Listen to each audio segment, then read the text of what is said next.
2024 లేదా 25లో డిగ్రీ లేదా బీటెక్ చదివారా? సాఫ్ట్వేర్ జాబ్ కోసం ఎదురు చూస్తున్నారా? అయితే కోడ్ జ్ఞాన్ 100 డేస్ కోర్సులో చేరండి, జాబ్ సాధించండి. నమస్కారం సార్. నమస్తే. బేసిక్ గా ఈ మధ్య కాలంలో మనం చూస్తే ఎక్కువగా బ్రేకప్స్ చూస్తూ ఉన్నాం సార్. అంటే ఒక వ్యక్తికి ఈ మనిషితోటి నేను ఉండలేను అన్న ఆలోచన ఎప్పుడు వస్తుంది? ఈ మనిషిని నేను ఇంకా వదిలేయాలి అన్న స్టేజ్ కి ఎప్పుడు వస్తారు సార్?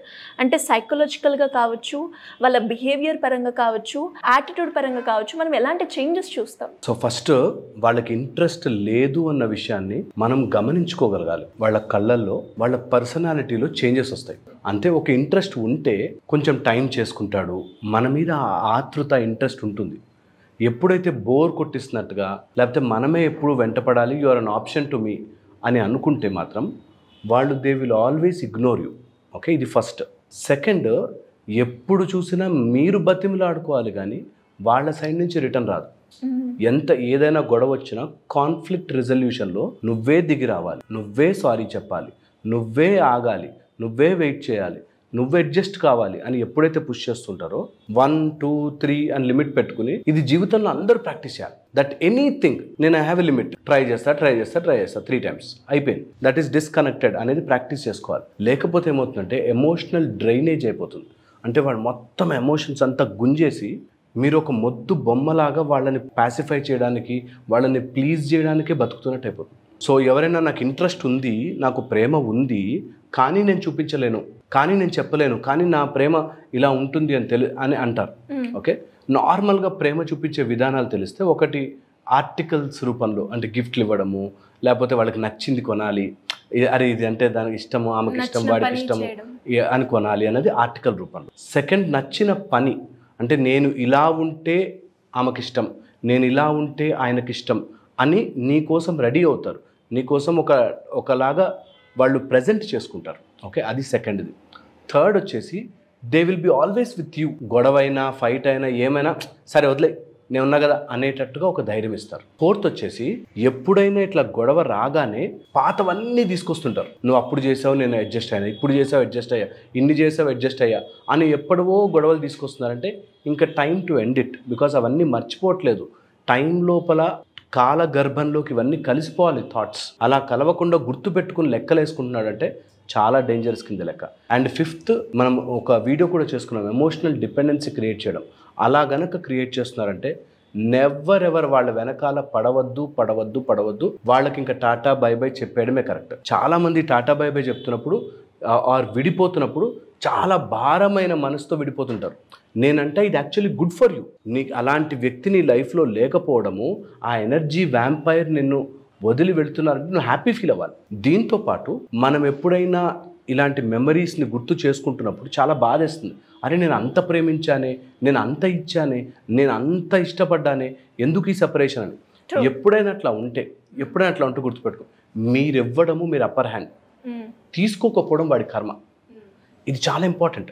సో ఆ పాజిటివ్ మైండ్ సెట్ కూడా, అంటే ఒక పర్సన్ని మనది అని యాక్సెప్ట్ చేసినప్పుడు ఆ టైం కావచ్చు, అంటే పేరెంట్స్కి ఇచ్చే స్పేస్ ఏదైతే టైం ఉంటుందో ఆ టైం కూడా ఇక్కడే పెట్టడం కావచ్చు, అండ్ తనకు నచ్చిన పని చేయడం కావచ్చు, మీరు అన్నట్టుగానే ఇవన్నీ కూడా చూపిస్తూ ఉంటారు.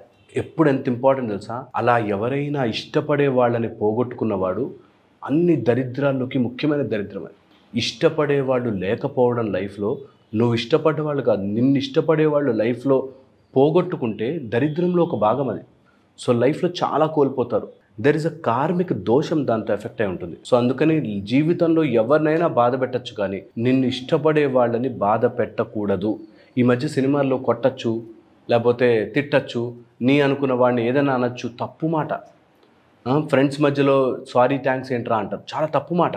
నిజంగా వాడు ఎంత క్లోజ్ అయితే వాడి ఫీలింగ్ నువ్వు అర్థం చేసుకుని, ఒకవేళ హర్ట్ చేస్తే సారీ చెప్తావు, థ్యాంక్స్ చెప్తావు. నీ అనుకునే వాళ్ళ దగ్గర క్లోజ్నెస్ ఉంటుంది. వాళ్ళకు కూడా సారీ థ్యాంక్స్ చెప్పకపోతే బయట వాడికి సారీ థ్యాంక్స్ చెప్పాలా? అవసరం లేదు. ఫ్రెండ్స్ అంటే దగ్గర అవుతున్న కొద్దీ ఒక టైప్ ఆఫ్ రెస్పాన్సిబిలిటీ పెరుగుతుంది. అరే నేను వాడిని హర్ట్ చేయకూడదు, ఇది నాకు ప్రెషియస్ అని తెలిసిన రోజున డెఫినెట్లీ వాళ్ళు మన కోసం టైం కుదుర్చుకుని, వాళ్ళు మన కోసం జీవితాన్ని వెచ్చిస్తారు. అలాంటి వాళ్ళని మాత్రం ఎట్టి పరిస్థితుల్లో నెగ్లెక్ట్ చేసుకోకూడదు. నెగ్లెక్ట్ చేసుకుంటే మాత్రం నష్టపోయేది వాళ్ళే. ఇది ఒక ఆస్పెక్ట్ అయితే, ద సెకండ్ ఆస్పెక్ట్ వచ్చేసి నార్మల్గా సైకలాజికల్గా మన దగ్గరికి ఏదో వస్తున్నప్పుడు వద్దు అనుకుంటున్నామంటే లేని దానికోసం దేనికో ట్రై చేస్తున్నట్టు.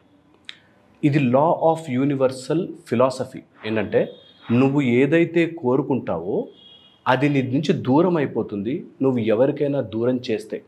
ఓకే, కరస్పాండెన్స్లో అక్కడ ఏది ఉంటే ఇక్కడ వస్తుంది. నిన్ను స్లోగా, నువ్వు ఇప్పుడు ఒకళ్ళు నిన్ను కావాలనుకుంటున్నారు, నువ్వు వాళ్ళని నెగ్లెక్ట్ చేస్తున్నావు. నువ్వు ఎవరినో కావాలనుకుంటావు, వాళ్ళు ఈవెన్చువల్లీ నిన్ను నెగ్లెక్ట్ చేస్తారు. అందుకోసం ఎప్పుడు కూడా ఈ కరస్పాండెన్స్ని గుర్తుపెట్టుకుని, ఒకవేళ నిజంగా ఇష్టం లేదనుకోండి ఆశలు పెంచొద్దు, చెప్పొద్దు, ఉండాలని అనొద్దు. వాళ్ళు క్లియర్గా చెప్పేసి సపరేట్ అయిపోవడం వేరే స్టోరీ. బట్ హోల్డ్లో పెట్టి చూద్దాంలే, నేను ఇంతే, నేను ఇట్లాగే ఎక్స్ప్రెస్ చేస్తాను, నాకు ఎక్స్ప్రెస్ చేయడం రాదు, ఇలాంటి మాటలు మాట్లాడుతుంటే చాలా dangerous. Be very careful with them. At the same time కొంతమందికి నిజంగా చెప్పడం రాదు కానీ చేయడం వస్తుంది, తెలిసిపోతుంది వాళ్ళు. అండ్ ఒకవేళ ఎవరైనా చేసుకోవాలనుకుంటే ఒక మంచి ద లైట్ డిటెక్టర్ అని ఒక మంచి బుక్ ఉంటుంది. ఓకే, అందులో కళ్ళ ద్వారా చదవచ్చు మనుషులు. Okay, you can read whether the person is really in sync with you, genuine with you, love with you, ఆ ప్రేమ ఉంది, ఆ రెస్పెక్ట్ ఉంది అని తెలుస్తుంది. ఓకే, సో ఇన్ కేస్ ఎవరికైనా ఇంట్రెస్ట్ ఉంటే, బట్ మీకు లోపల హార్ట్ కనెక్షన్ ఉంటే తెలిసిపోతుంది, సోల్ కనెక్షన్ అంటారు కదా. అండ్ ఈ మాట కూడా నేను చెప్పి తీరాలి. ఒక మనిషి కలిశాక, అబ్బాయి కావచ్చు, అమ్మాయి ఎవరైనా కలిశాక హార్ట్ టు హార్ట్ ఒక లైన్ వెళ్తుంది, ఒక ఎమోషనల్ కనెక్షన్. అది కట్ చేసుకున్నారు అంటే ఎన్నో రకాల ప్రాబ్లమ్స్ని మనం అలౌ చేస్తున్నట్టు. సో అది జరగకూడదు. ఎవరిని హర్ట్ఫుల్గా కట్ చేయదు. నిజంగా కట్ చేయాలంటే just slowly separate from them, tell them, easier. But ఆ క్రాస్ కనెక్షన్ నువ్వు ఎప్పుడైనా కట్ చేస్తావు వాళ్ళు చాలా ఇబ్బందులు పడతారు. సో నెవర్ ఎవర్ ప్రేమని హోల్డ్లో పెట్టుంచి పార్షియల్గా నీకో 10 రూపాయలు ఇస్తా, నీకో 10 రూపాయలు ఇస్తా అన్నట్టుగా ప్రేమని పంచుకుంటూ వెళ్ళిపోకూడదు, ప్రేమని పెంచుకుంటూ వెళ్ళాలి. It's very important. అర్థం చేసుకుంటారు. True sir. అండ్ నిజంగానే అంటే చాలామంది అమ్మాయిలు కూడా, అంటే ఒక అమ్మాయే కావచ్చు, అబ్బాయే కావచ్చు, ఒక వ్యక్తిని ప్రేమించాము నిజంగా అన్నప్పుడు వాళ్ళు దూరం అవుతున్న సంఘటన ఏదైతే ఉంటుందో అది తీసుకోలేని సిచ్యువేషన్, భరించలేరు. ఎస్పెషల్లీ నాది అనుకున్నప్పుడు ఆ టైము, ఆ వాల్యూ, ఆ ప్రయారిటీ, డిసిషన్, ఎవ్రీథింగ్ ఒక్కసారి ఇంకా డిపెండ్ అయినప్పుడు ఇంకా నెక్స్ట్ అది మనకు ఉండదు అన్నప్పుడు అది తీసుకోలేరు. అలాంటి వాళ్ళు 2 విధాలుగా సెపరేట్ అవుతారు తెలుసా. ఒకటి ఆ హర్ట్తో మొండిగా అయిపోతారు, లేదా ఆ హర్ట్ నుంచి నేర్చుకుని బెటర్ అవుతారు. So I want all of you, ఎవరైనా ఇలా లవ్ బ్రేకప్ నుంచి కానీ ఏదైనా రిలేషన్షిప్ బ్రేక్ అవుతుంటే ఎదగండి. డోంట్ బికమ్ సోర్, పుండులాగా మారిపోద్దు, హీల్ అయ్యి బెటర్ అవ్వాలి. హోప్ అది తెలుసుకుంటాం. డెఫినెట్గా సార్ ఈ వీడియో వాళ్ళందరికీ కూడా ఒక రియలైజేషన్ పాయింట్ని తీసుకొస్తుందని అనుకుంటున్నాను. Thank you sir, thank you so much. Suman టీవీలో మీ పర్సనల్ అండ్ బిజినెస్ ప్రమోషన్స్ కోసం కింది నెంబర్కి కాంటాక్ట్ చేయండి.